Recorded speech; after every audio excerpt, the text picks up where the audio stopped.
বলুন তো এই বাংলাদেশে যারা ইসলাম তথা কোরআন সুন্নাহ মসজিদ মাদ্রাসা যারা নিয়ে আসে, আমার বন্ধুরা আমরা জোর গলায় বলতে চাই, এই বাংলাদেশ হলো 360 আউলিয়ার দেশ। কথা কি ঠিক না বেঠিক?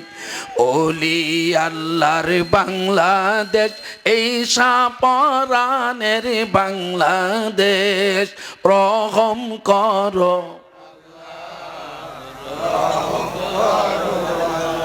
সুর করলে ভালো হইতেছে না গুলে, আমি রমে কও না কে না মুখস্থ নাই।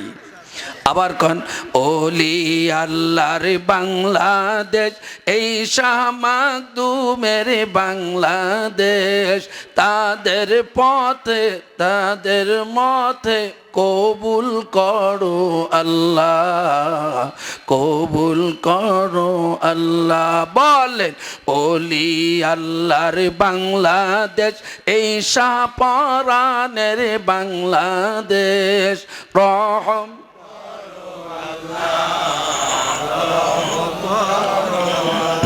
কেবল শুরু হয়েছে তো শরম করতেছে। হ্যাঁ, নবীর পাগলিরা চলুন যাই ওলি আল্লাহর বাংলাদেশ, শাহ মাকদুমের বাংলাদেশ, শাহজালালের বাংলাদেশ। জোরে কান আল্লাহু আকবার। বন্ধুরে, আমরা যাদের নামে বাংলাদেশ নামকরণ করছিলাম, আমরা তাদের কারো সমালোচনা করতে চাই। এই ওলি আল্লাহর দেশ। চলেন যাই সিলেটে, 2 আল্লাহর ওলি ঘুমায় আছেন। বন্ধুরে, 2 ওলির নাম আমরা সবাই জানি। একজনের নাম শাহজালাল আর একজন শাহপরান। গেছিলেন? ওখানে তো যাইবেনি, আমি যাওয়া নিষেধ করতেছি না। যান যান, আল্লাহ ওয়ালারা জমিনে আছে, থাকবে। ভাইরা আমার, আল্লাহর ওলি শাহজালাল রহমতুল্লাহ আলাইহি, ওনারা মামা ভাগ্নে আসছিলেন। আমার মাহফিল ছিল সুনামগঞ্জে। আমিও যাওয়ার পথে লক্ষ্য করে দেখি, দেখি আল্লাহ ওয়ালাদের কবর জিয়ারত করার নিষেধ নেই, তবে সফরের হালাতে কবর জিয়ারত করা জায়েজ আছে। ডাইরেক্ট কওয়া যাবে না আমি চললাম অমুক বাবার দরবারে, এইভাবে নিয়াত উদ্দেশ্যে বের হওয়া না জায়েজ। তবে আপনি সফরের হালাতে যাচ্ছেন, কোনো এক জায়গায় যাবেন, যদি আপনার ডানে বামে সামনে পড়ে গেল, তাহলে একটু বরকতের আশায় যাবেন। আল্লাহওয়ালা যারা হয়, আল্লাহর মনোনীত বান্দা যারা হয়, এই মানুষগুলো কবরে যাওয়ার পর আল্লাহর সাথে সম্পর্ক রাখি। মিয়া ভাই, যদি বিশ্বাস না হয়, আল্লাহর ওলি শাহজালাল ইয়ামিনী রহমতুল্লাহ আলাইহি, উনার যিনি যে আসলেন তার কাফেলা নিয়ে সুদূর ইয়ামিন থেকে, বাইরা আমার তখন ওই সিলেটের বাইরা আমার ওই দেশের ওই জেলার রাজত্ব আর পরিচালনা করত একজন হিন্দু ভদ্রলোক। আমার ভাইয়েরা খোদা বিদ্রোহী, ইসলাম বিদ্বেষী, কোরআন বিদ্বেষী একজন হিন্দু ছিল। নাম আপনারা জানেন, তার নাম হলো গৌরগোবিন্দ। গৌরগোবিন্দর মন্দির, তার আসন ছিল নদীর এক পাশে, আর আল্লাহর ওলি ছিলেন আর এক পাশে। কিন্তু নদী পারাপারের কোনো ব্যবস্থা ছিল না। আমার বন্ধুরে, এখন তার ভক্ত যারা ছিলেন, তার সালেক বা মুরিদ যারা ছিলেন, ডাক দেয়া কয়, হুজুর দাওয়াত তো দিতে হবে অমুসলিমের কাছে, এখন আমরা নদী পাড়ি দেব কেমনে করিয়া? আল্লাহর ওলি ডাক দেয়া কয়, শুনে নাও। একটা আল্লাহর ওলি বলছেন, মাল্লাহুল মাওলা ফালাহুল কুল, যে ব্যক্তি আল্লাহর হয়, আমার আল্লাহ নিজেও তার জন্য হইয়া যায়। মাল্লাহুল মাওলা ফালাহুল কুল, যে ব্যক্তি আল্লাহর হয়, আবার আল্লাহ নিজে তার জন্য হইয়া যায়। জোরে কোন মারহাবা। আল্লাহ পাক বলেন, শুধু আমি নিজেই তার জন্য হই নই, আমি আল্লাহ গোটা সৃষ্টি বস্তু তার আমি আল্লাহ গোলাম বানাইয়া দে। বলে কেমনে করিয়া?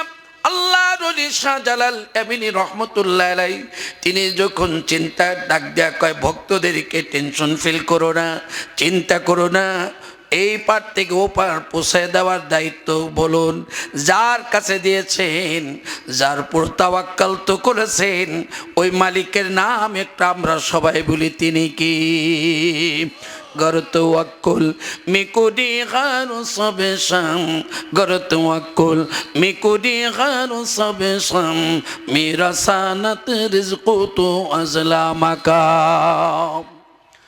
রব্বুল আলামিন তিনি বলেন, যে ব্যক্তি আমার পুরো প্রত্যেক ব্যক্তি তাওয়াক্কুল করে ভর করে নির্ভর করে ভরসা করে, ওয়া মান ইয়াতাওয়াক্কাল আলাল্লাহি ফাহুয়া হাসবু, আমার আল্লাহ পাক বলে যে ব্যক্তি আমার পুরো ভরসা করে, আমি আল্লাহর পুরো তাওয়াক্কুল করে নির্ভর করে, আল্লাহ কয় ফাহুয়া হাসবু, আমি আল্লাহ তার জন্য যথেষ্ট হয়ে যায়।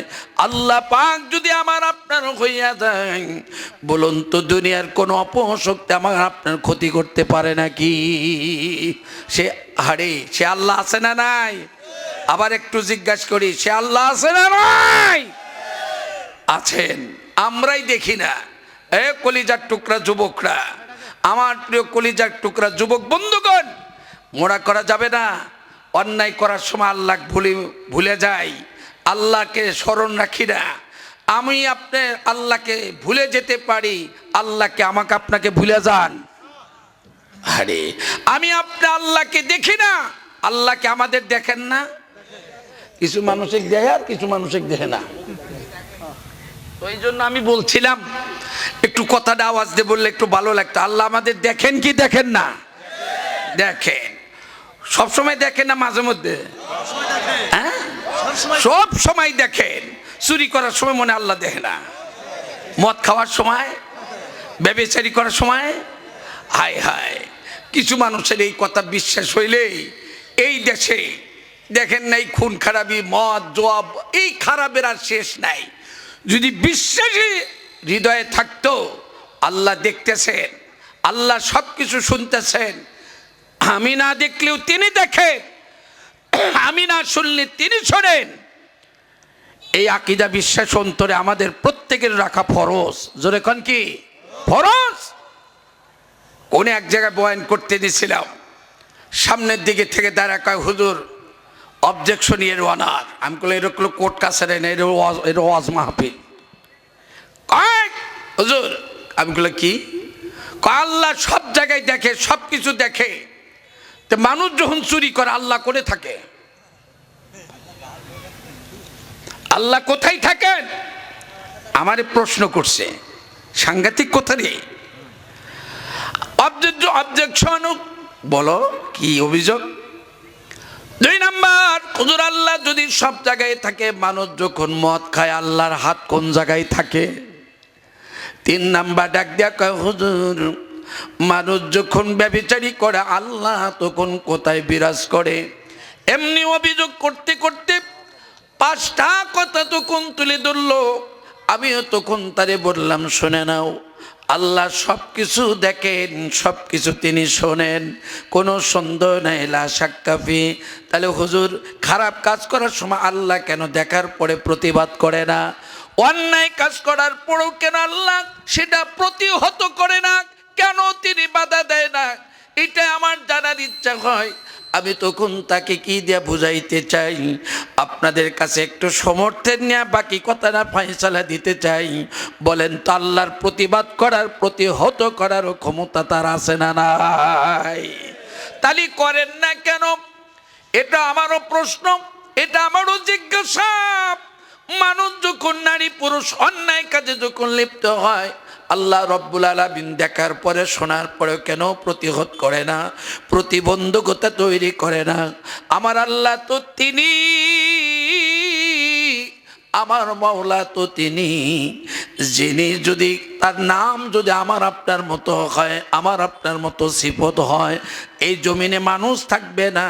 আমার আল্লাহ কয়, আমি তো আল্লাহ। আমার আল্লাহ আর এক নাম হলো রহমান। আল্লাহর আর এক নাম কি? আছে না রহমান নামে এক সূরা? সূরার নামই আর রহমান। সূরার নাম কি? আর রহমান। আল্লামাল কুরআন, খলাকাল ইনসান, আল্লামাহুল বায়ান। জোরে কোন মারহাবা। আর একবার কোন আল্লাহু আকবার। আর রহমান, আল্লাহ পাক বলেন আমি তো দয়ালু, আমার আল্লাহ দয়ালু। আল্লাহ সূরা আর রহমান স্বয়ং বেহেশতের মধ্যে আল্লাহ নিজের কণ্ঠ দিয়ে জান্নাতীদেরকে শোনাইবেন। দেন সুবহানাল্লাহ সাইজ কি এটা মনে বিশ্বাস হইল না। ও বুড়া আব্বারা না কইলেন, এই যুবকরা কন এই যে দুজন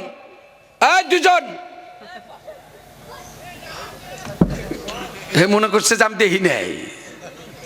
আল্লাহ যে বেস্তের মধ্যে ঢুকছেন, বাগানে ঢুকছেন, আল্লাহর যে কথাটা কইতেছে আপনি যাইতেছেন 40 কদম যাওয়ার পরে কি হবো তা আমি নিজেই কই পারতেছি না। সাংঘাতিক কথা চলতেছে। একটু মারহাবা কন। শোনা গেল মর বাবা, আবার কন মারহাবা। আচ্ছা বেস্তের মধ্যে আল্লাহর মুখ থেকে আল্লাহর জবান দিয়া কোরআন শোনার জন্য কে কে তৈরি আছেন? আমি আগে আছি। আল্লাহু আকবার। একটু নারা দেন, কন আল্লাহ মাহরুম করেন না। আমিন কন আর একবার। আমার কি সুন্দর হাতটা উঠাইছিলাম, এই হাতি যদি আল্লাহ ডাইন হাতে যদি আমল নামাটা দেয়, ফাহুয়া ফি ঈশাতির রাদিয়া। আল্লাহু আকবার। আল্লাহ তার মুখমণ্ডলটা, এই মুখের উচ্ছ্বাস আর উৎফুল্ল আনন্দ এ পরিমাণ হবে যা বক্তার বক্তব্য দেয়া, শ্রোতা তার শ্রবণ শক্তি দেয়া শেষ করতে পারবে না। সুবহানাল্লাহ সুবহান আল্লাহ। সূরা আর রহমান, আমাদের দেশের জাতীয় সঙ্গীতের নাম কি? আমার সোনার বাংলা আমি তোমায় ভালোবাসি। আচ্ছা বলেন তো, এই জাতীয় সঙ্গীত তেলাওয়াত করার সময় যারা উপস্থিত থাকে বসা থাকে না দাঁড়া থাকে? দাঁড়িয়ে যায়, কারণ এটা সম্মান করতে হবে।